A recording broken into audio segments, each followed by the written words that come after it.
Hey everybody, our next panel is actually our main keynote. So if you are planning to stay for the keynote, if you could just kind of keep your seat or kind of move into the middle because we have a number of people waiting in line outside. If you do leave the auditorium and you don't leave anything, your seat will be taken. I'm actually going to walk out to the main lobby in 2 minutes so we can follow up on this conversation. This team, I just want to say hi. Yeah, absolutely.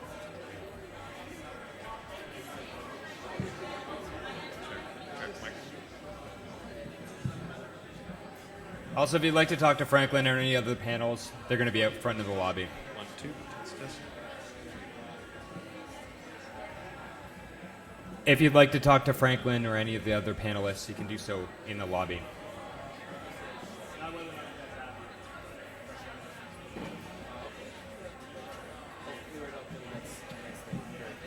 Yes, it's my pleasure.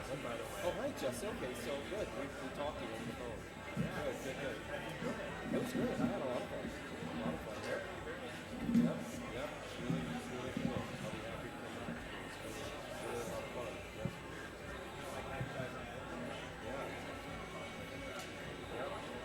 It's great.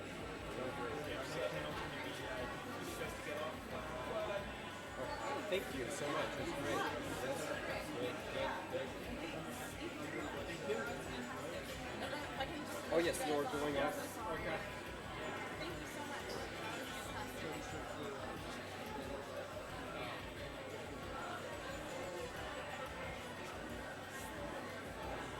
Okay.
So if everyone can please take your seat. If you are standing on the aisle, then we'll anticipate that you are not participating in this session and are leaving. If you would like a seat, please sit in one, and then we'll fill up the rest. Thank you.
folks, if you have an empty seat next to you, would you please raise your hand? Wow, okay. Keep them up. Way up.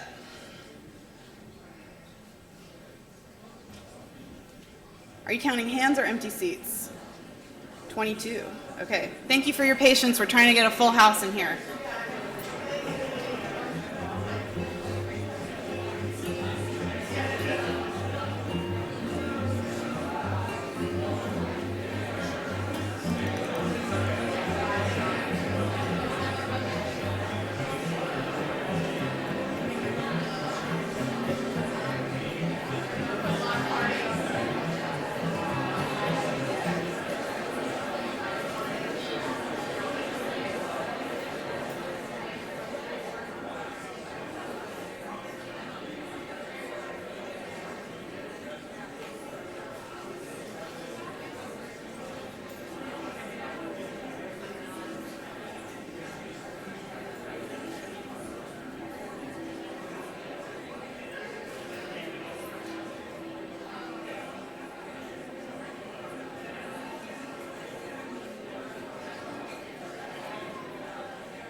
Okay, so we are going to go ahead and get started. Apologies for the late start, and thanks to everyone for your cooperation in helping us get as many people in here as we can.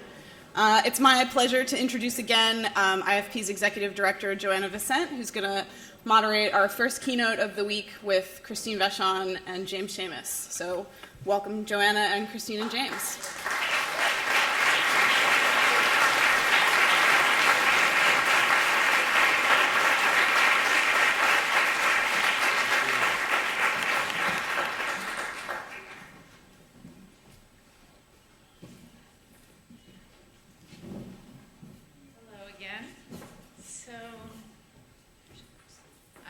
Thrilled to introduce Christine Vachon and James Schamus, and they don't really need introduction, but I will just tell you a little bit about them. James Schamus is an award-winning screenwriter, The Ice Storm, and producer, Brokeback Mountain, and he's CEO of Focus Features, the motion picture production, financing, and worldwide distribution company whose films have included Lost in Translation, Milk, Eternal Sunshine of the Spotless Mind, The Pianist, The Kids Are Alright, and just recently Moonrise Kingdom. He's also a professor of professional practice at Columbia University School of the Arts, where he teaches film history and theory, and he's a published author.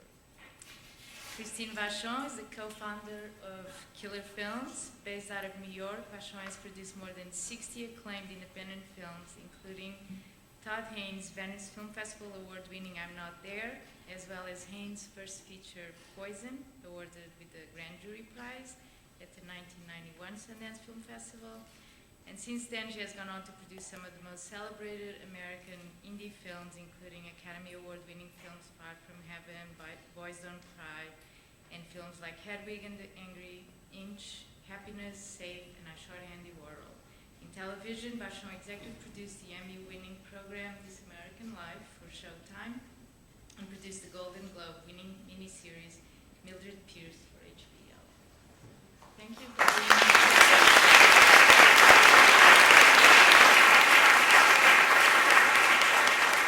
So I think I would start by just asking how, what's been your career trajectory and, how you got where you are now. Well, it's downhill from here. That's kind of it. Career trajectory. Yeah. Well, I mean, that's, there's a long answer and a short answer. I'm going to try and give the shortest answer. I started working in New York in the 80s on various independent films that were shooting in New York at that time. I worked on movies by Betty Gordon. Jim Jarmusch was shooting his first movies, Spike Lee. And I did all kinds of things and kind of slowly realized that what I really wanted to do was be a producer. Up until that point, I had no idea really what that meant or what that was until I actually got onto a film set and realized that they were the person who really had to have the big picture in mind at all times. James and I met very, very early in our careers and worked together on Poison, Swoon, which we just celebrated the 20th anniversary of, and now we're plotting the 20th anniversary of Safe, which was sort of the third film that we really worked very closely on. And then we worked together on Happiness and other movies, but those first three, I think, sort of started off both of our careers in a lot of ways. Well, the most important was, of course, The Golden Boat. The Golden Boat. You were the assistant director. Yes, My first absolutely. Ralph Ruiz's 16mm two-weekend quickie, which ended up playing at the But New York Film seemed like Festival. so much longer. It did. Played the New York Film Festival, and everybody who had contributed to the $30,000 budget therefore thought they were going to get paid back as a result of it playing at the festival. That was an eye-opener for me. My trajectory was very simple. I was an all but dissertation doctoral student at Berkeley. In English, I moved from being a Miltonist into film history. Realized that I hadn't piled up much in the way of student loans and had finished all my courses at work and had been dumped by my girlfriend, so I thought, hey, I can just go to New York and finish my dissertation, which I did 15 years later. Got here, and there were all these really interesting things going on in the late 80s, including the work that Christine was embarking on with her colleagues at Apparatus, and folks like went to a screening on the Lower East Side. I think it was I forget where it was when you guys had screened. You were screening Superstar. I mean, the movie that we are both credited with Yes, distributing exactly. Yeah, exactly. on the IFP literature. Yeah, Yes. that's okay. Which has never been officially distributed. It has never been officially distributed. That is correct. And just thought, well, this is so. There's just something in the air, and what was in the air was a lot of things that are no longer in the air, like things like the New York State Council for the Arts, and the National Endowment for the Arts, and things like that, like grants. But there were also people who were coming out of a fairly avant-garde background who were also interested in film making as a craft, and they were able to work on sets because there was a lot of B-movie stuff going on. There was a lot of gallery, kind of avant-garde, grant-supported stuff going on. And there was the beginnings of the implantation of narrative into that zone, supported to a certain extent by two finance structures beyond just the grant making. One was European public television. They didn't have a lot of competition. There was not a commercial landscape in European TV the way there is now. A little bit, but not much. So there were commissioning editors, if you can imagine editors at TV stations, who commissioned work. And they would buy American independent stuff, which at the time was thought to be very cool and interesting. And for their late night movie slots, they paid $25,000 and $30,000 off of the bigger territories. That added up if you were shooting 16 millimeter. And then there was the beginnings of something that at the time the Motion Picture Association thought was the end of cinema, which is of course the VHS cassette. And so the studios were really down on that thing. They thought it was the end of the business. Obviously it's what saved the studio business. But at that time, there was a large amount of capital that was flowing in outside the studio system, and companies like Vachon in particular, hundreds of millions of dollars, and they couldn't buy studio products. So if your movie was a 2-hour kind of Jean Dielman-inspired existential meditation, which happened to have a fairly good-looking woman in it, semi-clad, you'd get $100,000 for Vachon. And so that kind of thing was happening. So we were all these people were starting to do stuff like that. And I came along, I had absolutely no skills, knew nothing, really didn't have any background in it. So I kind of raised my hand and said, well, does anybody need any help? Like, I don't know, like asking for money? And suddenly, like, people at the top of the scene, like Christine, were like, sure, come on board. Because everybody else was so interested in being, artistic. And Christine was one of the few people who was like, no, I'm making this stuff. I don't need to be out in front and center. So we kind of glommed on that. So that was really the... But one of the things that we talked about, since we did just celebrate Swoon's 20th anniversary, and we had a talk a couple days ago at BAM, one of the things we touched on a little bit then, that, if it's okay with you, can I throw that out now, is that I feeling like in some ways it's come full circle to when we started, where there was very much a feeling of, like almost a punk rock feeling of like you have to do it yourself, and you have to make movies your own way if you want to get them made. And in a lot of ways, I feel like there's a lot of parallels to now. Do you think so? Yeah, I do. And I think that there's at the same time, there's a different valence politically, I think, to kind of the media zone right now. There's been such a professionalization of what even just the IFP means or has meant, those kinds of rites of passage that we all went through. I remember being at the IFP market back then. You're just chasing people down the hall and trying to get And actually selling it to New Line, which was, kind of astounding. off of a little, promo thing. And then to American American Playhouse. Neither of them actually, when they actually took possession of the film, were like, happy about that? That's what I did back then. Because I was certainly not a creative producer. So these rites of passage, at the time, you were kind of making up the business as you were going along. It was a little bit more. Now there's been this solidity. There's older people like us who are just kind of like gumming the works a bit. And so shaking that up has been quite a process. I do feel it is being shook up right now, for sure. And you had a sense, too, of a period, not to be critical, like, oh, they don't make them like they used to, like Swoon, which, by the way, is awesome. But to a certain extent, you could feel the intensity, just the affect and the political, outrage that accompanied these gestures, these aesthetic gestures that were being made in the films that are very hard to reproduce uncynically now. Although, again, I'm feeling a little bit of that starting to happen again.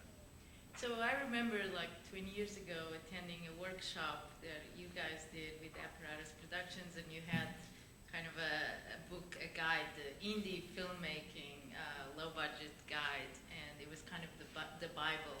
And things have changed so much, you know, the means of production, the information is widely available. What would be, if you had to like write the indie, you know, low budget filmmaking guide, what would that look like? What is it that filmmakers need in our days that, and how different it is? I honestly don't, I mean, I think that practically it's obviously incredibly different, but philosophically it's kind of exactly the same. I mean, you know, I think James coined the expression, let your budget be your aesthetic, or Ted did. Or Ted did, somebody did. But that was essentially, you know, that's essentially it.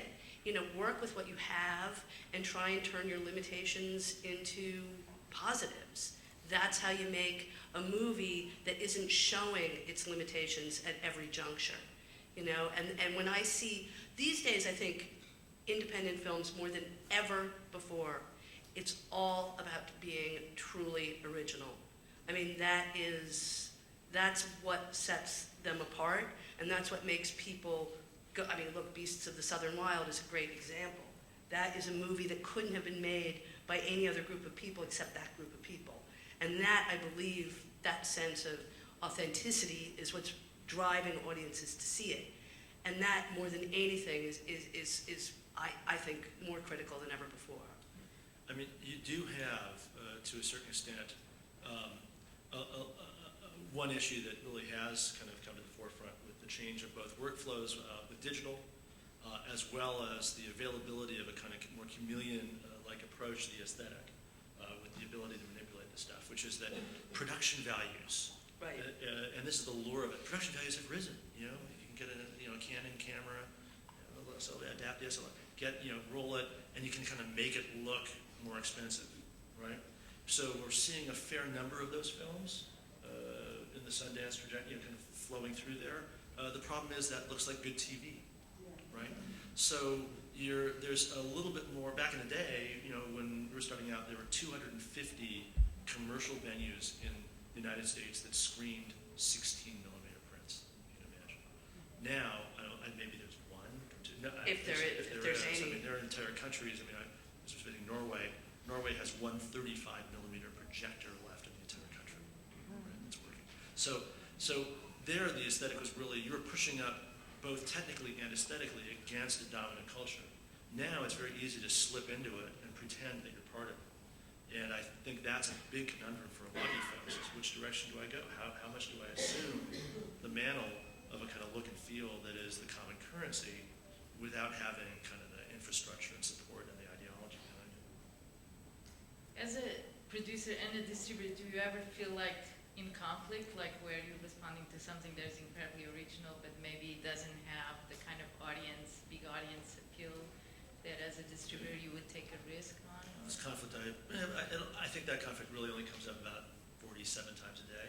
I mean, look, my personal taste range from big popcorn, Avengers, all the way to, probably 8 out of 10 of my favorite films are Strand, IFC, and Sony Classics every year. Probably they get at least 7 out of 10.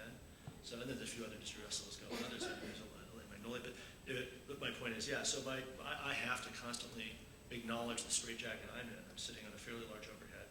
We have to feed a pipeline, and I've got people, employed to do kind of what we do, which is in that hinge intersection place of specialized cinema but still facing mainstream. So I have to. That's where I live. That's where my day job is.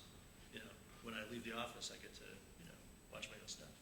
So, Christine, this morning there was an orientation for the emerging narrative filmmakers, and one of the producers started by introducing herself and saying, "My goal is to become Christine Vachon."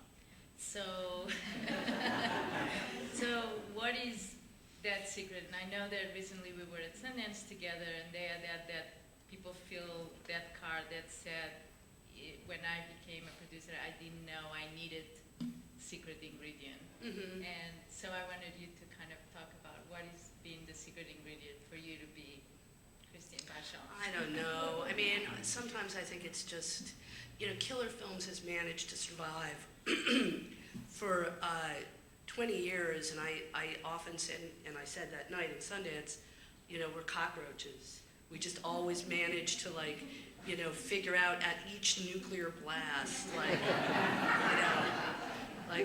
we adapt. We adapt. And that's it. I mean, we've just managed to adapt. And there's, on the one hand, there's the sort of the woo-woo stuff, but I do believe in it. I really do love what I do. I'm not cynical about it. I never get cynical about it. It's very hard not to be bitter when you're making movies because there's a lot of bad behavior gets rewarded. You see a lot of people, take credit for things they had absolutely nothing to do with. And it's easy to start getting into a bitter vortex. And if that's your personality, if you have any piece of that, don't do it, because you're going to go there so quickly. If you can just keep focusing on, the making of the movie. I kind of realized a few years ago, the only thing I'm really good at is moving a movie forward. That's it. And I'm really good at that.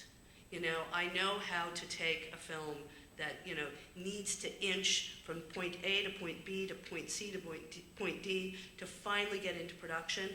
And in fact, my intro said I produced over 60 movies. I produced over 70, 5 this year alone. And I think it's just that tenacity and, inability to take no for an answer. Some of our movies that we produced this year have been in development, which means sitting on the shelf because we couldn't get them financed, for over 10 years. But there's also the flip side of that is, we're not millionaires. We often sacrifice a lot to get a film into production, maybe sometimes too much. Again, we have to keep revisiting again and again that idea of what makes us want to do what we do. What would be the secret ingredient for you? Well, it's that combination of mayonnaise and ketchup. It's to a certain extent, it's glomming on to people like Christine, doing what I do, which is really trying to facilitate that kind of tenacity and funnel it into a place where economically it can make sense, so that people who are doing that kind of original work and taking those kinds of risks can be placed somehow in a context where there's a shot that, and this is really the hard part, because these are hard judgments to make, and they're risky, but on the one hand, on the other hand, they're calculated and unfortunately very consuming, and this is my forewarning. So, there is that kind of don't get bitter, and believe me, that generally speaking, there is no difference between really unsuccessful people and really successful people, and the percentage of them who are just bitter creeps in this business, because you can be at the top of the game and somebody else is just slightly edging up and you're just consumed by that. I see it all the time.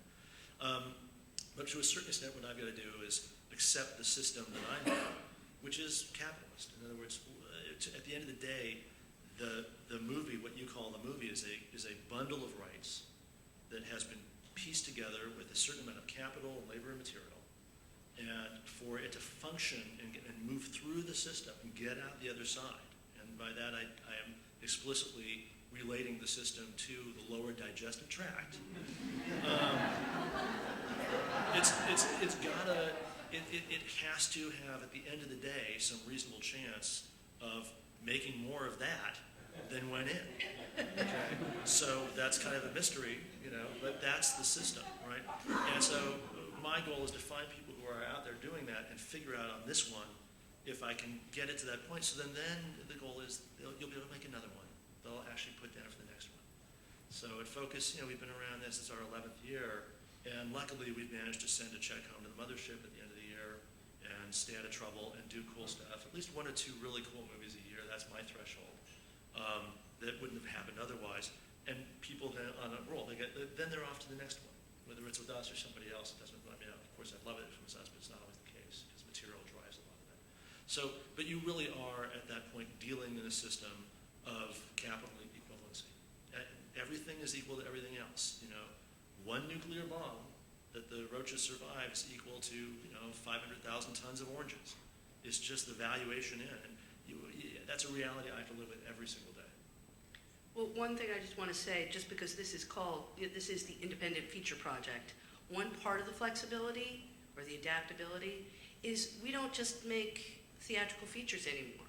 And that's a big part of our business. We have dedicated ourselves to making great stories, and sometimes they're for theatrical, sometimes they're for the web, sometimes they are for television, sometimes they're for cable, and sometimes they're all different kinds of lengths.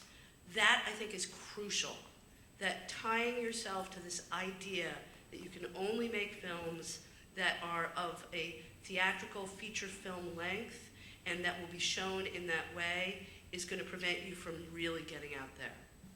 So we changed our name, actually. It's Independent Filmmaker Project. All right. Who knew?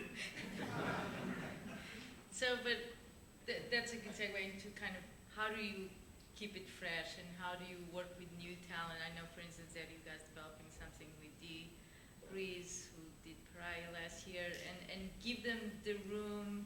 At the same time, you've been around the block, you've survived some nuclear bombs, but give them the room to still kind of experiment and find their way. You give people enough rope to hang themselves with, and then if they're still living, I mean, I don't know, it's hard because, for us, every company's different. I mean, for Focus, for example, the bedrock of our economics, we look and smell to most people here like a North American theatrical distribution company, and that's the basis of our kind of the ethos and the brand.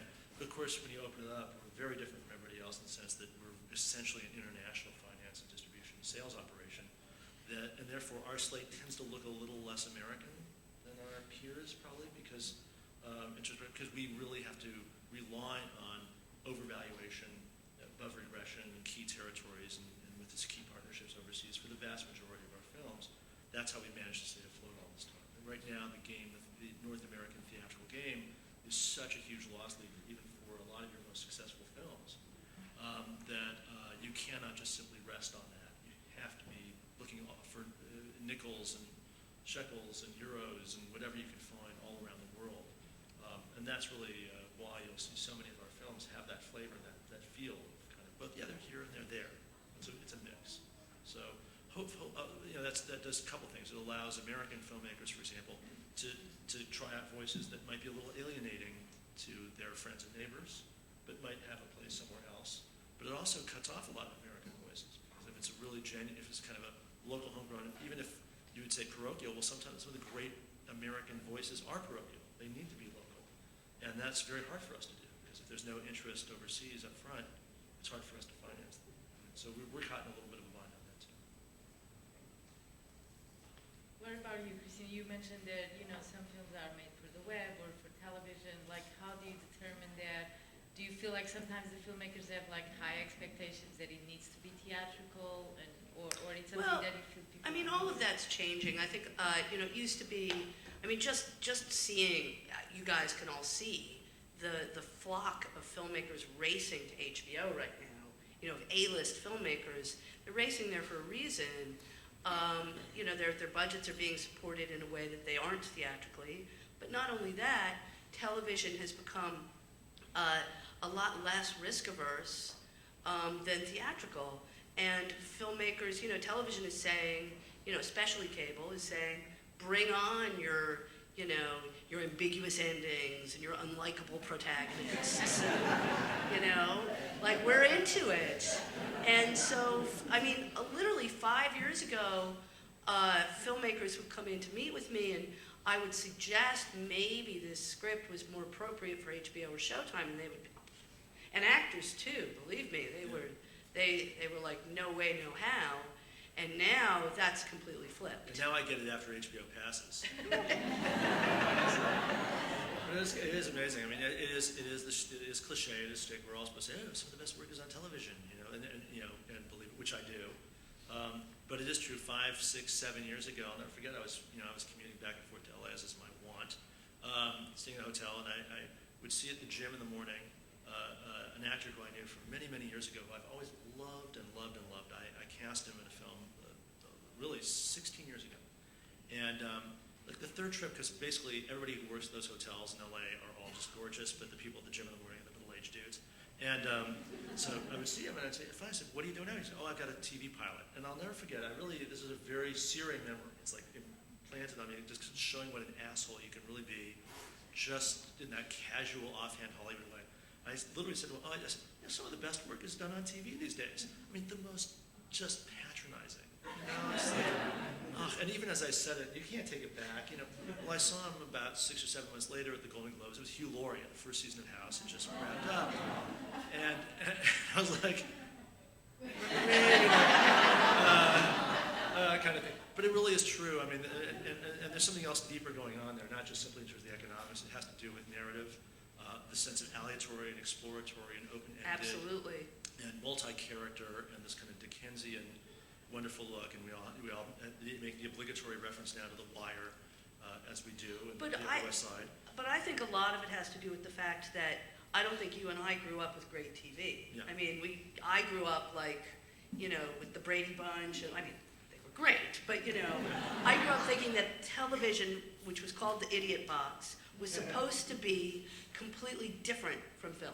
You were supposed to come home and watch TV as mindless entertainment. And the idea that it could be as intellectually engaging as something like The Wire was really like, what, are you kidding? Yeah, and it's crazy because when you look back at American television in the late 50s, early 60s, of course it was. I mean, they were doing live theater, but made for TV. People like Sidney Lumet were doing incredible work. I mean, just the most amazing, Patty Chayefsky. I mean, you look at that and then just wiped out. And for a lot of reasons, I won't nerd out on that history, but we did come of age at a time when it evacuated. So now it's kind of migrating back. And now that a lot of young filmmakers, I think, grew up with extraordinary television, and they're not making that distinction anymore, or at least they're not drawing quite that line in the sand of like theatrical is good and heady entertainment, and television isn't. Britain never really lost that. In Britain, That's right. Those cultures have coexisted for again a number of reasons in terms of the finance structures and the ideology behind them. The other cool thing about TV for people like me who write and produce from time to time but don't direct is, of course, TV. Writers really so it's a kind of a great medium from that point of view because writing really takes much more of the aggregation of decision making and producerial control and power really starts with the writing. Whereas in cinema, as we know, again, starting in the 60s, that movement over to the auteur and the director, which we're both committed to. We really believe in that as a kind of both an ideological, aesthetic, but also an industrial system, the auteur system in terms of specialized film. But it's not a necessary one. It's just kind of a workable one that works for us in this zone. But in other zones, the system is very different. It still works tremendously well. And David Simon is an auteur. He's not the director. And you both have you've launched a lot of careers, but you also both have worked with one director over and over again. You with Todd Haynes and James with Ang Lee. Do you want to talk a little bit about their relationship and kind of the progression and how you kind of grow older together? Well, if you've ever seen The Bitter Tears of Petra von Kant, The Dresser, or Othello, you'll have a pretty good idea. No, it's kind of interesting. It's actually a good question this week because in just 2 weeks' time, of course, Ang will world premiere The Life of Pi as the opening night of the New York Film Festival, and it's the first movie we haven't worked on together since he started making features in over 20 years. And it has been, I can just tell you this, for those of you who are embarking on long-term relationships, the best thing ever in our relationship. I cannot say, after 20 years, I mean, Ang would call it, it was just like work, and I forgot how much fun and how smart and fun and funny he is. So it's been a blast, actually, to be peripheral. I mean, I have nothing to do. I went to visit Sad, and take him out to dinner and try to get him drunk every couple of weeks and whatever. But it's not. It's really, and I'm excited. I'm very excited to see that picture. So those are the kind of we both have, I think, that same feeling of a kind of open relationship thing, and whatever. But you just still hope they come back.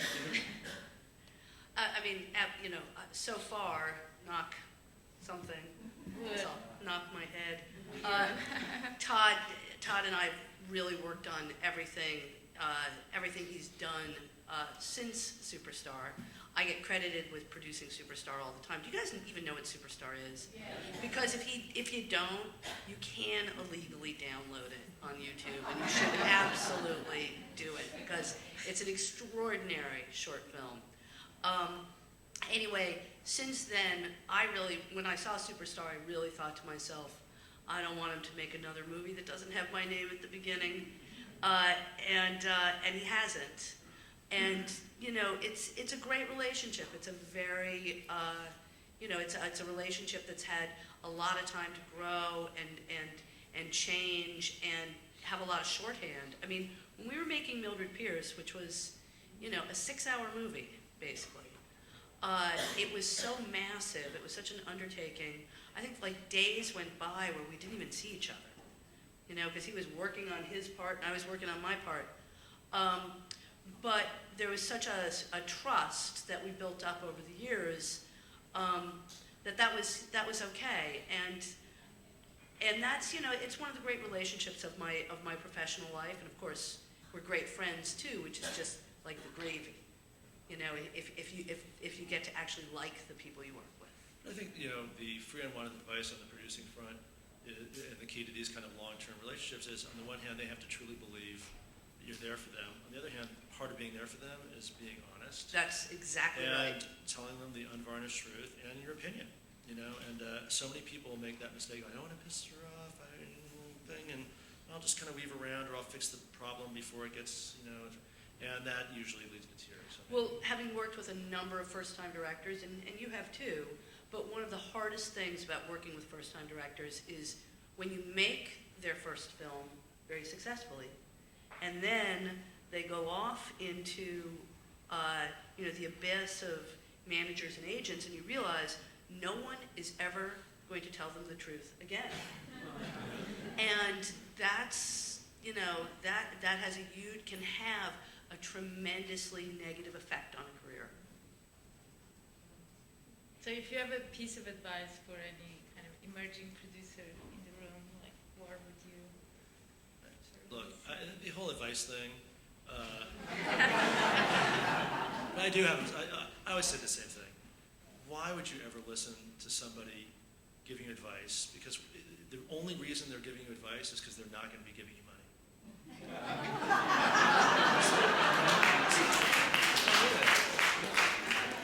So, and also, okay, just think, a moment of silence, everybody just like create the sentence, the one piece of advice that Christine or I could give you today that will unlock the secret to the rest of your life and career. It's like, don't eat the yellow snow. I don't know, like, what wants, you know what I mean? So anyhow, I can go on, and I'm really going to stop now. No, I concur. I mean, there is no one line of advice, especially because we became producers in a completely different time than the time you guys were becoming producers. In some ways, we should be asking you.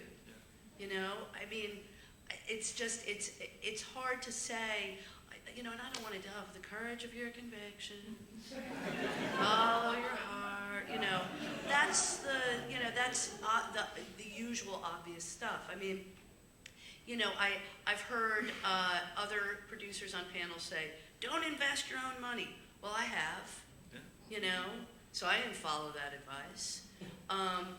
You know, I guess the only piece of advice I can offer is try and make sure that the director that you're backing isn't a psychopath.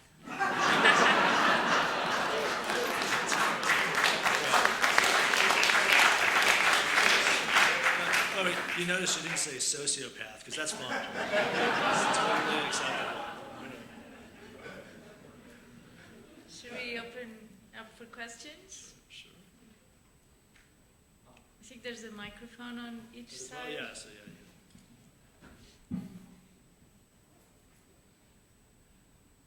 Hello, how you doing?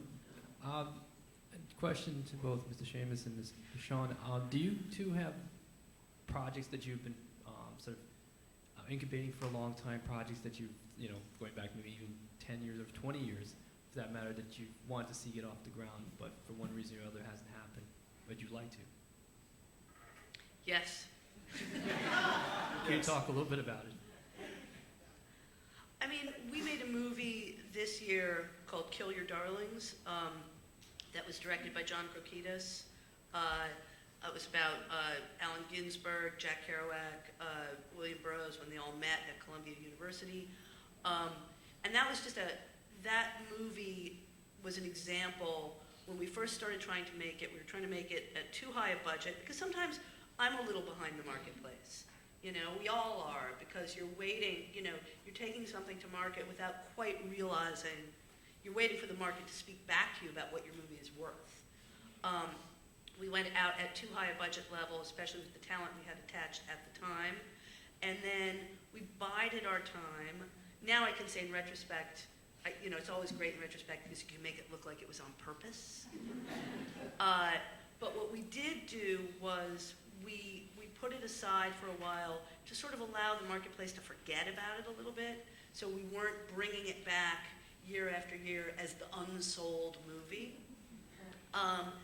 Let it sort of like fade from people's memories. And then Daniel Radcliffe really fell in love with the part of Allen Ginsberg.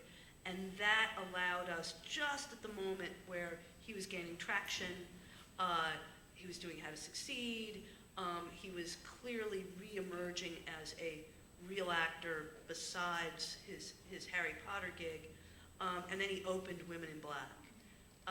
That allowed us to take that movie and get it made. And that, you know, that's, you know, I could tell, and it would actually sort of be interesting to do a whole long case study of that particular movie, of how it got its way to financing. But that's the short version. And you know, what it speaks to is we waited, we saw our moment, we grabbed it, the elements, we had a lot of luck on our side, but also some canniness about what was in the marketplace that would allow us to make that move. Who's the director? John Krokidas, the first-time director. No, not 15, but like a good 7 or 8. We all have those stories. I mean, everybody who's up on the stage can tell you the heroic, long struggle from, you know, half the movies they made. It's just the way it is. Just gotta do it. Well, that's it for questions. There you are. Okay, see, it's always the people who've already positioned right by the mic. Okay. Strategically. Yeah. Christine and James, you both mentioned the idea earlier of letting the budget drive the aesthetic, and James, you touched on the conundrum, as you put it, of filmmakers essentially making a film today with equipment that is technically outstanding, but maybe not having the support structure behind them to make it better than good TV. So I'm wondering, is the budget still what should drive the aesthetic, or are there better ways to think about how to shape the aesthetic of a film, since all of us have access today to equipment that is outstanding for prices that we couldn't imagine 5 years ago? How do you think of aesthetic in that I mean, there's context? a couple of answers. I mean, one is, you know, maybe just go shoot a movie and don't worry about the aesthetic. You know, that happens a lot, and sometimes that works out because you're just intuitively grasping something and working on a problem or an issue. So I don't really have a big speech on it, but I will tell you this. You know, it was interesting again.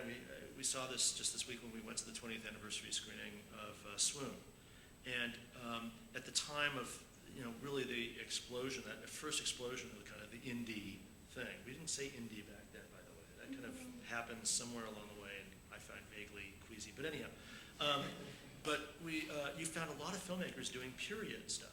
Now, they were doing it, though, with really marked anachronisms, because they didn't have the money to put on a whole period movie, right? So they were pushing themselves into the kind of limits of what you could represent on screen with the least amount of resources, and forcing themselves to make incredibly intense decisions about where their convictions were for the emotion and the story, and the mark, literally leaving on screen the mark of that struggle, both between the present when they just had a few bucks and this vast, glorious expanse of the past that they were trying to bring back to life because it was such a different place, a different way of thinking to engage with, that you could really create something profound and new. So Poison and Swoon, lots of people were doing that stuff. We've now come through a period, let's say, for example, mumblecore stuff, where it's precisely the opposite, right? It's just like, hey, I got a camera, blah, blah, blah, blah, mumble, mumble, mumble, and the movie, awesome, right? And I'm a fan of a lot of those films, right? But you're not seeing, clearly you're not seeing the impulse of like, under the pressure of this low budget, I will create a new aesthetic. Rather, you just kind of let the budget settle into an aesthetic that's that's available in there. Is that worse? Is that better? I don't know. But I also feel like right now, and of course you guys had the panel today with Beasts. That defies completely It does. I mean, that concept. Beast does and does. I mean, it still was at the end of the day, they spent a pretty $1.5 million, and it's $1.5 million. What's $1.5 million if no, you're but friends? it's a very ambitious film. I mean, And what I'm I- saying is, because getting the movie in the can for $7,000 is possible. So clearly, what these guys were doing was taking $1.5 million, of course, exploding it. I mean, just stretching it, breaking it open, and doing this incredible stuff. I mean, it's an unbelievable feat of filmmaking and producing and vision. But it's still $1.5 million, kind of thing. So you're in that weird zone, right? Where these days, again, back in the day, that kind of like $1.5 million would seem like just an insane. You just go, really. But now you guys already, even just showing up here, you're in that hybrid space. If there's money floating around, there's this, there's that. So it's a hard question to answer. But I answered at great length in any case.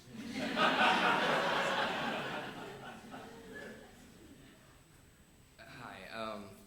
I had a question of how would a up-and-coming filmmaker who has like a feature, but like his first feature would like try to approach a distributor as of Focus Features or others, or like how does someone like come up to you like your radar of like almost like being noticed, or not noticed, but like Sure. Well, have you ever read Kafka's The Trial? Because that's kind of paradigm. It's very simple. Look, I mean, we get Focus and a lot of this, we get over 2,500 solicited submissions a year from agencies and bona fide sources that have already kind of gone through the mill. My own lawyers would sue me if I read a screenplay that didn't come through that, because the frivolous lawsuits, they pop up constantly, and so we block that kick.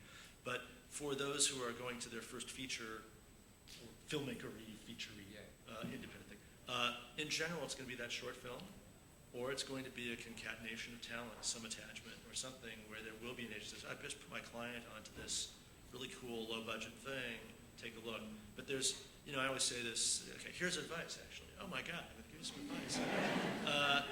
Because I would see this even when we were starting out at the IMP. I would see my colleagues and friends chasing then the heads of Cinecom and Avenue and all the independent distributors back in the day down the halls. And to me, and how again, this is how I did it. I would go for the PAs. Well, the first time. that's it. Like, you just find your peers. Your peers are the ones who are going. If you find people who are talented and trustworthy and ambitious, they're the ones who are going to lift you up. That group, that just radiates out. So you can give whoever your business card. What do you think they're going to do with your business card when you get home? There are different things you could think of, but they're not. None of it is good. I mean, honestly. So it's not that. So in any case, it's really that short film and that attachment, and that's got to happen before it hits our radar. But what James says is exactly right. I mean, it's about building consensus among your peers. And I have a ton of interns at Killer Films, and I actually listen to them, and I have, I have an assistant, I have a head of development. If they come to me and say, I saw something really cool, I'll take a look at it. But if you call me or try and hand me a script here, and I'm warning you, I mean, that's, as James says, what do you think is going to happen to it? It's about building consensus among your peers. Well, thank you guys so much. Thanks. Hi. Do you think in the current climate there's still a minimum budget that you have to really be able to compete at the major film festivals? Or do you think that, like, without having X dollars, you're just not going to be able to make a movie that can really compete? Or do you think that having a good story and a strong team can really trump it no matter the budget? Because like you said, I mean, Beasts of the Southern Wild burst out, but they still had $1.5 million. Or do you think that, Yeah, I still think $7,000. $7,000? Absolute minimum. Okay. I have $7,500. Okay. No, I mean, I'll tell you, for example, Guy, we're still trying. I mean, you talked about projects that have been developed a long time, filmmakers, Barry Jenkins, of course, music from Melancholy. $7,000 to get in the can. a beautiful film that got my attention, and we reached out and said, let's see what the next step could be. So that's how much it cost him to get to Sundance and start those discussions. Great, thanks.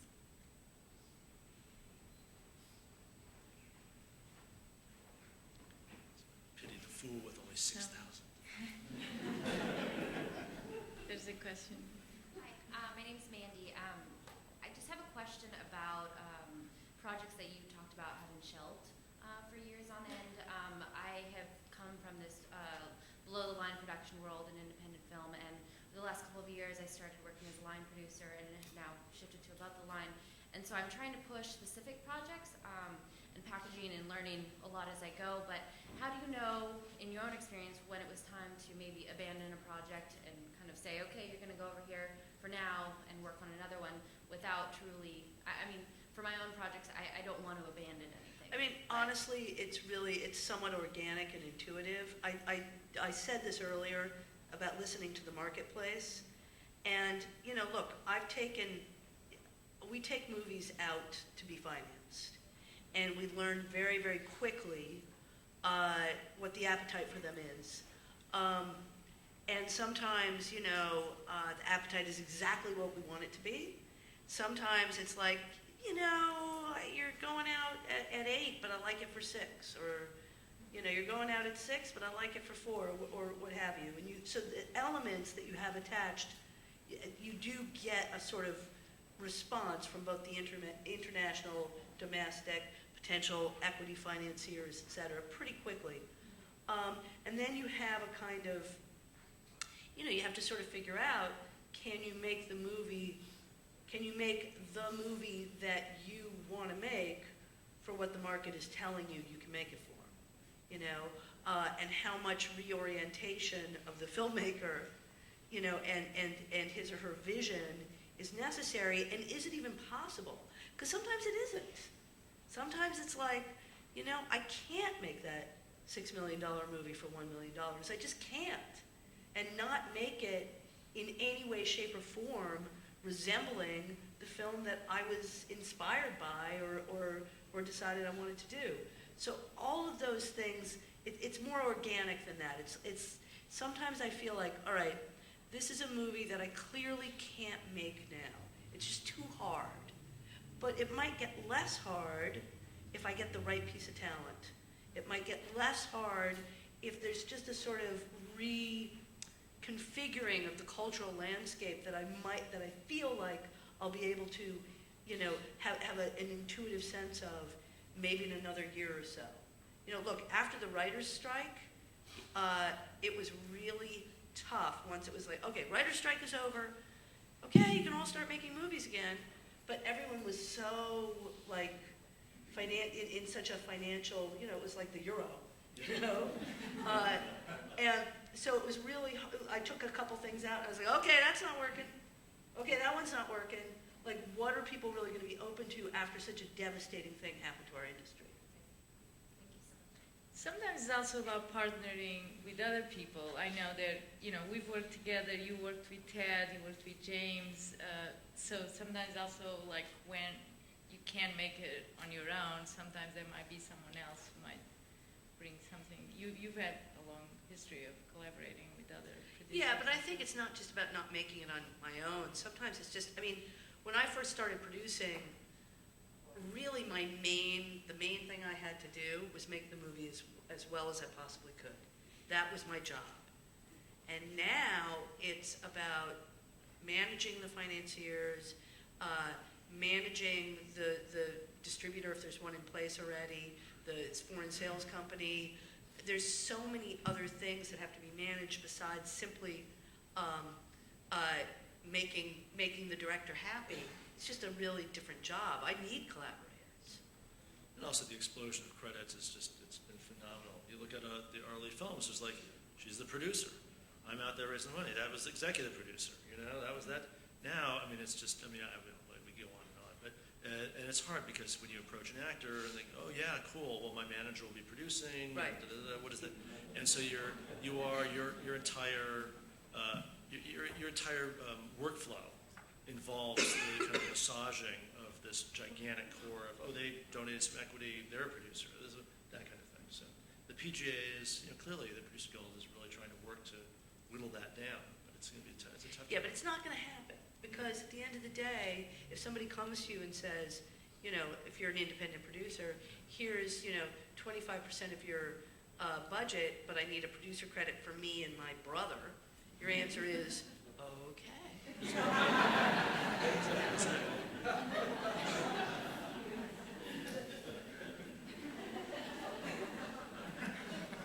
Hi. So you talked about how, films were here and television was down here and then TV's moved up here as a really viable and exciting artistic medium.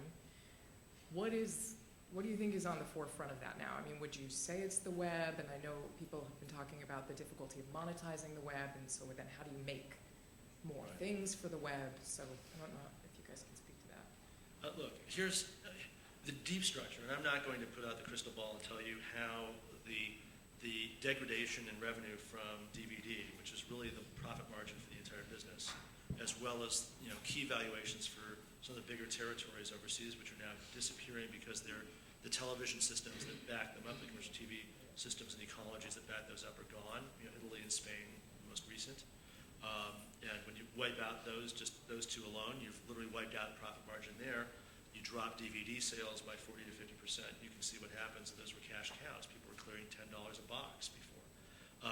The fact is that VOD, EST, SVOD, IVOD, all those things are picking up. There's a pulse now, which is great. So, and they're increasingly important factors in terms of the waterfall of revenue that will fall down from the exploitation of your film. But the bottom line is still this, that when you make a movie and you put it into that system, the system, the architecture of the system is changing, and the deal with the devils that you will be making is going to be evolving, but will be no less difficult than it has been in the past, and probably more so. We're moving from a situation in which theatrical was a lost leader of a kind. It was just saying, hey, it's a real movie. It was, it was reviewed savagely by whoever at the Times, but still, it was reviewed. And now it's like real, and so it moves up it gets up the video food chain, right? What's happened is, or it goes into a pay TV deal, right? So the HBOs, the Stars, and now there's the Epics, and this. Now the Netflixes start to move in on that, right? And now Netflix is going to get its competition from Amazon Prime and some other, and there's Love Film overseas, et cetera, et cetera. The people with the power and all these things still are those people who are the closest to the consumer dollar. And the first person to get their hands on that money is going to be the first person to take their share and their expenses, right? And what's happening now, without many of us paying much attention, but this is the big story, is the power is moving from those who distribute and kind of pipe through on their distribution systems into the consumer, directly in front of the consumer, is moving to those with the algorithms. That is to say, those who control the menuing and the kind of magical appearance of information and advertising and surround on your email, etc.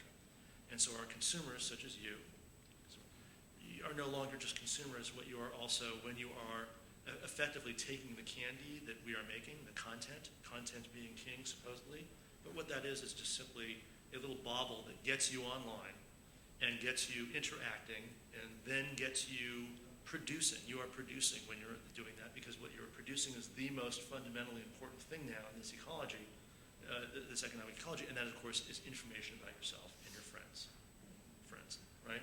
And everybody in your contact sheet and what they're doing. Every time you do an app off of Facebook, all of your friends' information in your contacts is sucked up into most of those, right? So you are spinning off what that industry calls exhaust data in massive amounts every single day. And remember, how many people here have iPhones, right? Most of you, right? About at least half. It looks like 70%.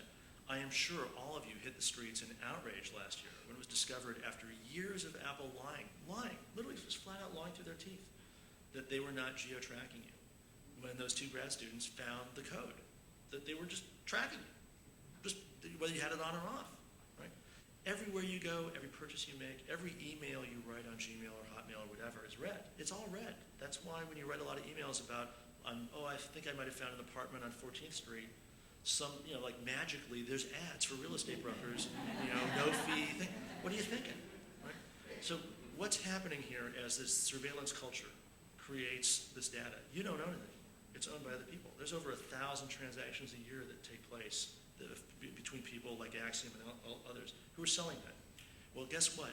The work you do, the content you do, the content you create, creates bubbles of interactivity and culture that align themselves with spending patterns and travel patterns and movement through space and time and money. And that's the value. And what we're doing now is we get all excited about digital and the web. We're just literally shoving our stuff essentially for pennies on the dollar of what the real value is. The value is the surveillance of you, right? Is the creation of you. And that's why everybody in this room, whenever you, now, how many people here have done this? We need your phone number because if you forget your password, like we'll call you or something. How many people actually handed over their phone number? Here. Oh, yeah, no, you're too shy. Now it's like, oh, he's going to point at me like an idiot. Okay, but you get the idea. Yeah, you were very brave. Thank you for raising your hand. And I'll stop in a second. But yeah, you have to understand. I mean, think about that connection right there. What the heck is that about? Like, literally, I have to give my phone number for myself. What? Are you out of your minds? So, but yes, that connection alone, in terms of the amount of surveillance. So that means that when you call American Airlines to change your ticket, you get cued. That phone number is now connected instantly to the demographic, psychographic, and class status, the purchase history that you have. And that's why you get sorted on a spectrum. And this is, I'm not making this up. Some of you are probably in this marketing, you know these terms. Most of you don't. You go into essentially one of two lines. You're either a target customer, or you are, and I'm not making this up, trash. That's what you're called. Right? Can that help connect people to films? Well, here's the point. Absolutely. Like, do you get that data for? Well, that's it. But the point is, you know, what you're doing is you're literally the little hard candy, sweet candy, that gets online and goes into that system, right? Those are the people you're going to be doing your deals with. That's Amazon, right? That's all these guys. That's Google. That's who they are. And so that's really the new ecology. That's the new economics of everything we're going to be doing. And you got to be aware of that because that's why when you say there's no how to monetize that space, well, people are figuring it out right now. But they don't have necessarily the same connection to film culture that, let's say, studios do, or, you know, acquisitions executives. Anyway, just to lift up. One more question? A quick question. Quick answer, yes. No. Hi. I just want to go back to the collaboration part that you were talking about. And that's relating to, do you do international co-productions? And if you do, what do you look for? Is it a certain percentage financing, or do you go to particular markets to look at co-production projects?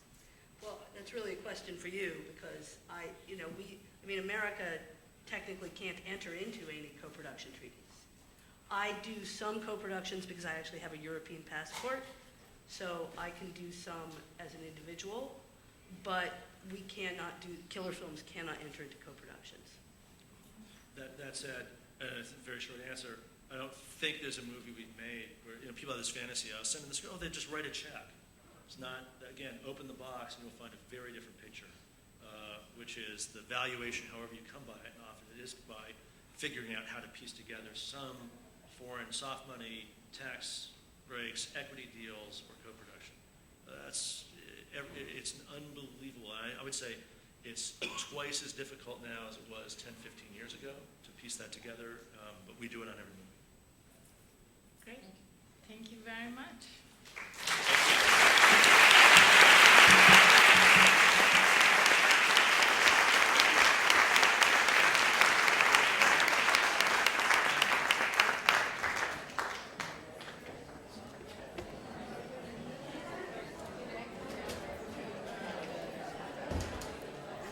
So thank you all so much for coming out to the conference today. Huge round of applause again for our keynotes and all our great speakers today. Really hope to see you guys tomorrow at the conference. Our first talk is at 10 a.m. And that's a keynote with writer-director J.C. Shandor. Thanks so much. See you guys tomorrow.